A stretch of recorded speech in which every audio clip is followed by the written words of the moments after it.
Olá, seja muito bem-vindo ao canal Curiosidades Sombrias, e neste quarto episódio da série Sextas Macabras falaremos sobre o palhaço assassino.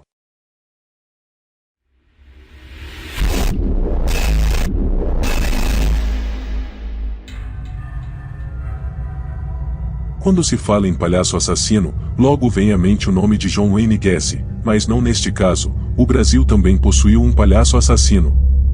Quando se fala em assassino em série brasileiro de nome Pedro, logo vem à mente o nome de Pedrinho Matador. Mas também não se trata dele, mas por falar em Pedrinho Matador, o terceiro episódio da série Sextas Macabras, já disponível no nosso canal, conta a história do maior assassino em série do Brasil. Agora, quando então juntamos Pedro e palhaço na mesma frase, leva ao nome de Pedro Costa de Oliveira, um assassino em série brasileiro responsável pela morte de 3 mulheres no estado do Rio Grande do Sul, entre 1922 e 1952. Para seus intentos malignos, Pedro Palhaço convidava amigavelmente as vítimas, com quem já havia ganhado a confiança, para locais ermos ou até mesmo em sua casa, e, ao revelar seus fetiches sexuais, as vítimas se recusavam. Contrariado com a rejeição, Pedro entrava em luta corporal com as mulheres e em seguida as asfixiava, praticando necrofilia em alguns casos.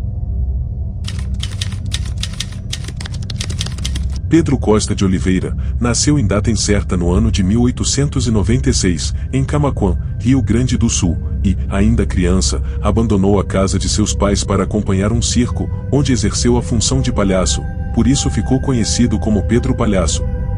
Embora anos mais tarde abandonou o circo para trabalhar na aviação férrea, seu apelido permaneceu.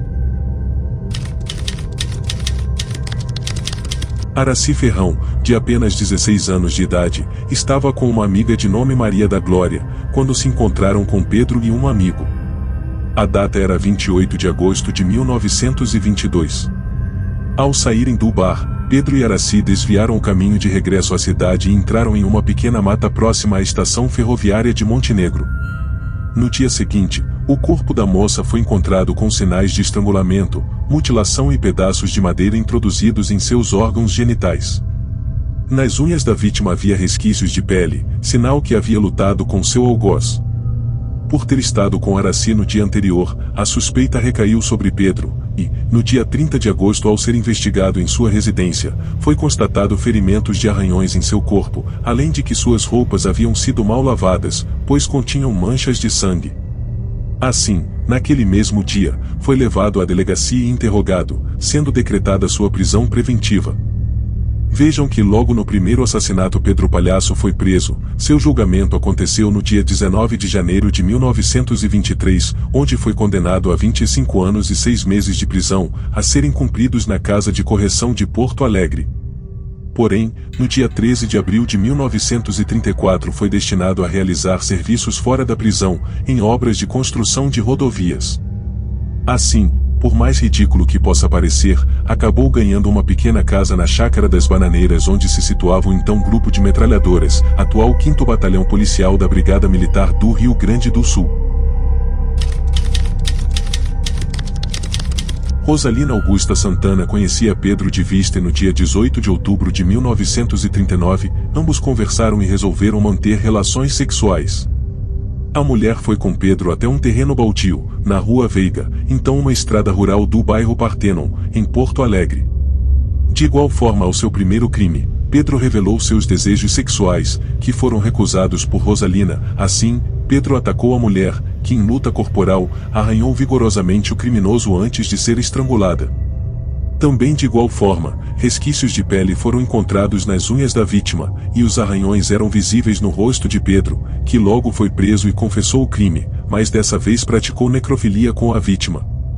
Pedro Palhaço foi novamente encaminhado à Casa de Correção de Porto Alegre, e, em 12 de dezembro de 1940, foi condenado a 21 anos de prisão.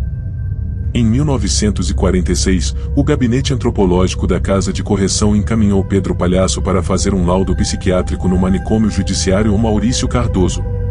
Após 4 meses de observações e exames do criminoso, concluiu-se que Pedro era um pervertido instintivo, sádico, necrófilo e que por sua alta periculosidade, não deveria voltar ao convívio social. Entretanto, em 1948, Pedro Palhaço pediu libertação condicional baseada na pena máxima de 30 anos que um detento poderia cumprir. O processo passou por diversas instâncias até chegar ao órgão superior do Judiciário, onde foi decidido que a libertação de Pedro era legal, sem considerar sua alta periculosidade. Assim, no dia 7 de junho de 1950, Pedro foi novamente solto. Se você chegou até aqui, é sinal que gosta deste tipo de conteúdo, então pedimos que se inscreva no nosso canal e curta nossos vídeos, assim, ajudará nosso canal a crescer, e nos incentivará a fazer mais vídeos para seu entretenimento e conhecimento. Era 13 de abril de 1952, menos de 2 anos depois de sua liberdade, Pedro Palhaço comete seu terceiro e último crime.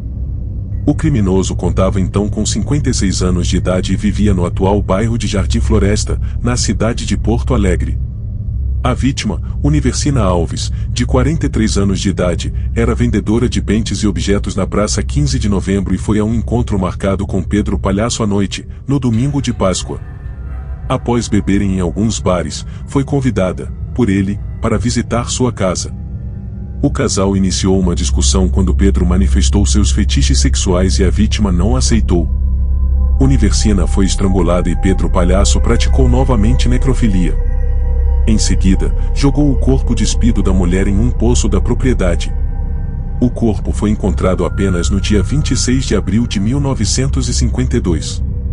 Num primeiro momento, acreditava-se que os restos mortais eram do próprio Pedro, que estava desaparecido há alguns dias, mas após a remoção do poço, verificou-se que era uma mulher. A polícia invadiu a casa vazia de Pedro Palhaço, onde encontrou uma mancha de sangue sobre o assoalho, além de roupas e lençóis sujos de sangue.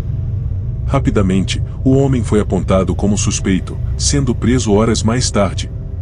O julgamento desse crime rendeu a Pedro de Oliveira mais 84 anos de prisão, acumulando uma pena total de 130 anos de prisão. Em 1957, Pedro de Oliveira teve a perna amputada na casa de correção devido a uma infecção. Não se sabe a data correta, mas por sua extensa pena a cumprir, presume-se que tenha morrido na prisão, em algum momento depois de 1957. Por completar o 4º episódio e o primeiro mês do canal, vamos contar 2 curiosidades, a primeira em relação à terceira vítima de Pedro Palhaço. E a segunda, em relação a outro assassino em série brasileiro. Vamos à primeira curiosidade. Após a retirada da mulher jogada ao poço por Pedro Palhaço, a pessoa foi identificada pela imprensa como sendo Sueli Alves. Somente em 30 de abril de 1952 houve sua identificação correta, ou seja, Universina Alves. Ambas eram irmãs gêmeas. Universina Alves, quando tinha 24 anos de idade, no ano de 1928, matou a machadada seu amante, que também se chamava Pedro, que lhe rendeu cumprir 4 anos de prisão na casa de correção, obtendo sua liberdade condicional em 1932. A segunda curiosidade é que Pedro Palhaço cometeu seu primeiro assassinato no dia 28 de agosto de 1922, sendo liberto no dia 13 de abril de 1934, e seu segundo assassinato no dia 18 de outubro de 1939. Mas o que há de interessante nessas datas? Isso nos remete ao 2º episódio de nosso canal, que fala sobre José Augusto do Amaral, conhecido como Preto Amaral, considerado o primeiro assassino em série do Brasil. Se ainda não assistiu a esse vídeo, fica o convite. Preto Amaral cometeu seu primeiro assassinato em 5 de dezembro de 1926, ou seja, 4 anos após o primeiro assassinato de Pedro Palhaço. Mas o que fez de Preto Amaral ser considerado o primeiro assassino em série foi pelo fato da sequência dos assassinatos cometidos. Isso porque os crimes cometidos por Preto Amaral se deram no dia 5 de dezembro de 1926, o segundo em 24 de dezembro de 1926 e o terceiro em 1º de janeiro de 1927. Então fica a curiosidade. Se Pedro Palhaço não tivesse sido preso logo no primeiro assassinato, teria sido ele o primeiro assassino em série do Brasil? Se gostou deste episódio, pedimos gentilmente para que se inscrevam no nosso canal e deixem seu curtir. Muito obrigado, e até a próxima.